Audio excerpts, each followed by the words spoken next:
Hello, this is Gaurav Lal to Big Bull Coach. So जारी रखते हैं हमारा डेली सीरीज़। आज क्या हुआ और आगे क्या होगा। आज के लिए यानी 9 सितंबर 2025 के लिए, that is the 9th of September 2025 Tuesday.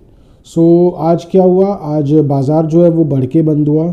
अगर निफ्टी की बात करें तो वो 95 पॉइंट्स बढ़कर 24,869 पर बंद हुआ। That is up 95 points, closing at 24,869 approximately.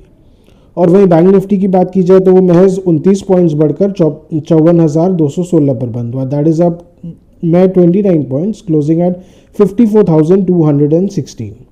सो बाज़ार जो है वो खुला तो तेज़ी के साथ ही था। अच्छी ओपनिंग थी। सो अच्छी ओपनिंग की मेन वजह ऑफ कोर्स इन्फोसिस का जो बायबैक अनाउंसमेंट आया है वही था। तो कहीं ना कहीं उसने बाज़ार को थोड़ा अच्छा गेंस दिया। इन्फोसिस खुलते के साथ 3% ऊपर ही खुला था और उसके अलावा धीरे धीरे और चढ़ गया। सो कहीं ना कहीं जो बायबैक अनाउंसमेंट है वैसे एडॉक रिलीफ मेजर तो है आईटी सेक्टर के पॉइंट ऑफ व्यू से, और उसने निफ्टी को भी काफ़ी हेल्प किया। सो कहीं ना कहीं निफ्टी का जो 80 में से जो 95 में से जो 63 पॉइंट्स जो है वो कहीं ना कहीं जो गेंस आए हैं वो इन्फोसिस की बदौलत ही है। और उसके अलावा बाकी आईटी शेयर्स जो HCL टेक, TCS, इन्होंने भी थोड़ी अपनी अपनी कंट्रीब्यूशन दी। और FMCG में थोड़ी आज स्ट्रेंथ थी, अदानी ग्रुप शेयर्स में थोड़ी बहुत स्ट्रेंथ थी। और उसके अलावा बाज़ार में जैसे कुछ जान नहीं था। सो बाज़ार जो है वो बेसिकली कंसोलिडेट करते हुए ही दिखा। बैंक्स एकदम ही साइडवेज थे।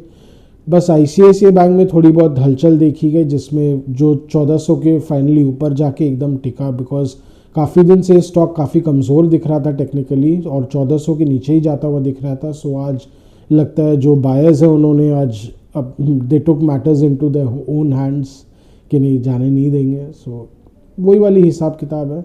सो कहीं ना कहीं आज जो निफ्टी की अगर देखें तो वो जो है वो 24,800 के अब ऊपर चलता हुआ एक बार दिखा रहा है। सो ये जो कंजेशन जोन है 24,800 से लेके 25,000 तक, ये एक टफ जोन रहेगा। यहाँ पे बाज़ार एकदम आप देख सकते हैं एकदम संभल संभल के आगे बढ़ रहा है, जैसे कहीं पता नहीं कौन उसको बटका काट दे बाज़ार को। सो धीरे धीरे एकदम सेफ बाय, एकदम साफ दिख रहा है कि एकदम सेफ प्ले वाला मूड चल रहा है। प्लेयर्स भी है जो एकदम सेफ प्ले कर रहे हैं। हाँ, ये है कि बृहस्पतिवार को US के यूनाइटेड स्टेट्स के जो इन्फ्लेशन डेटा आएगा, कंज्यूमर इन्फ्लेशन का डेटा आएगा थर्सडे शाम को। सो कहीं ना कहीं वो एक फ्राइडे के लिए एक ट्रिगर रहेगा इंडियन मार्केट के लिए। उसके पहले वो जो करे सो करे, इधर उधर कुछ ना कुछ तो होते ही रहेगा। सो लेट्स सी, जो टेक्निकली तो अभी बाज़ार थोड़ा सा गैस भरता हुआ दिख रहा है। सो लेट्स सी एक दो दिन में क्या पता 25,000 को जो निफ्टी है वो कंसोलिडेट भी, जो कॉन्कर भी कर ले। बट लेट्स सी, हालांकि उसमें कितना दम रहेगा वो तो आने वाला वक्त ही बता पाएगा, बिकॉज बहुत दमदार नहीं दिख रहा है। बाइंग है, बहुत स्लो बाइंग है बाज़ार में, स्लो पॉइजन बाइंग है बाज़ार में। ज़बरदस्त ले वाली का तो जैसे कोई माहौल ही नहीं है, बिकॉज कोई रीज़न भी नहीं है, ना फंडामेंटल है। फंडामेंटल रीज़न कोई बहुत खास नहीं है। वैल्यूएशन कंसर्न्स तो है ही, उसके कारण FIS की बाइंग नहीं है। हालांकि आज सरप्राइजिंग FIS की अच्छी बाइंग फिगर आई, करीब 2,000 करोड़ की है।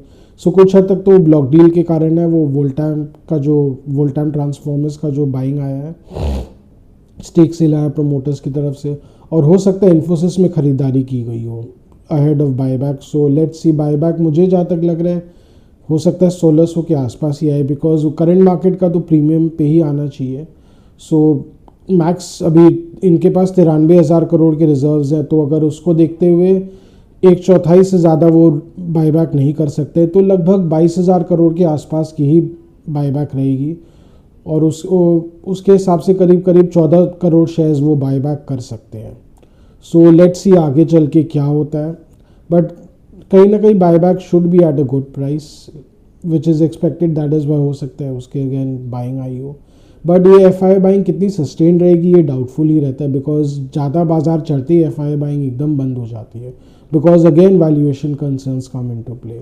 सो बाज़ार ऐसे ही डावाडोल रहेगा जहाँ तक अभी ये सितंबर महीना भी डावाडोल ही रहने की परिस्थिति बनती है। हालांकि अगर सस्टेन बाइंग DIS की तरफ से आए तो क्या पता निफ्टी जो है वो 25,500 के लेवल्स तक जा भी सकता है। बट हाँ, खतरा तो हमेशा मंडराते रहेगा। अगर ट्रम्प बाबू IT आउटसोर्सिंग को लेके कोई मेजर एक्शन इसी महीना करते हैं तो फिर definitely it is a very big mood dampener. और क्या पता बाजार एकदम से जो अभी क्रीपिंग धीरे धीरे स्लो पॉइजन तेज़ी चल रही वो एकदम से ख़राब हो जाए। It is a very big threat for Indian, और हो सकता है उसके कारण एक fresh round of trade war हो जाए।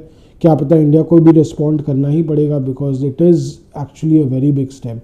क्योंकि अभी तक यूएस जो है वो खाली इंडियन गुड्स को ही टारगेट कर रहा था, अब सर्विसेज सेक्टर को भी टारगेट करेगा, तो it will be a very big big dampener. Let's hope कि ऐसा कुछ ना हो, बट लेट्स सी, जो बाजार में जो होगा वो बाजार को अकॉर्डिंगली उसके लिए रिएक्ट करना ही पड़ेगा।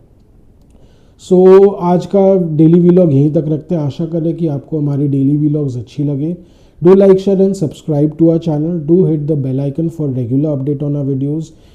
Any suggestions you want to give, again comment on our videos. We are always open for suggestions. It really helps us better our content every time. And any stock specific views or queries required by you, again comment on our videos. We will always get back to you, respond to you, and help you in any way possible. Thank you.